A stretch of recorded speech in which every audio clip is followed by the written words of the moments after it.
వాతావరణ శాఖ ఏపీ అలాగే తెలంగాణ 2 రాష్ట్రాల్లో కూడాను బిగ్ అలర్ట్‌నైతే జారీ చేసింది. వర్షాలు బాగా కురిసే అవకాశం ఉన్నట్లు చెప్తుంది. అయితే తెలుగు రాష్ట్రాల్లో మోస్తారు నుంచి భారీ వర్షాలు కురిసే అవకాశం ఉందని తెలుస్తుంది. హైదరాబాద్ వాతావరణ కేంద్రం ప్రకారం తెలంగాణలోని కొన్ని జిల్లాల్లోనైతే అక్కడక్కడ ఉరుములు, మెరుపులతోని మోస్తారు వర్షాలైతే కురిసే అవకాశం ఉందని, అంతేకాకుండా ఈ 2 రోజులు కూడా తెలంగాణలోని అన్ని జిల్లాల్లో కూడాను గంటకు 40-50 కిలోమీటర్ల వేగంతో బలమైన ఈదురుగాలులతో వీచే అవకాశం ఉందని వాతావరణ శాఖ అయితే అధికారులు తెలుపుతున్నారు.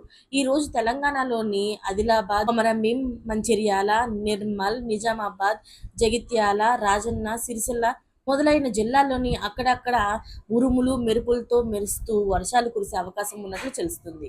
నైరుతి రుతుపవనాల విస్తరణ, బంగాళాఖాతంలోని ఉపరితల ఆవర్తన ద్రోణి ప్రభావంతో వాతావరణ శాఖ అయితే ఈ అలర్ట్‌ని జారీ చేసింది. అయితే తెలుగు రాష్ట్రాల ప్రజలందరూ కూడా అంటే 2 తెలుగు రాష్ట్ర ప్రజలు కూడాను చాలా జాగ్రత్తగా ఉండాలైతే అయితే వాతావరణ శాఖ అయితే చెప్తుంది. మరి మీరైతే చాలా జాగ్రత్తగా ఉండండి ఫ్రెండ్స్. మరిన్ని లేటెస్ట్ అప్డేట్స్ కోసం ఛానల్‌ని సబ్స్క్రైబ్ చేసుకోండి. Thanks for watching friends.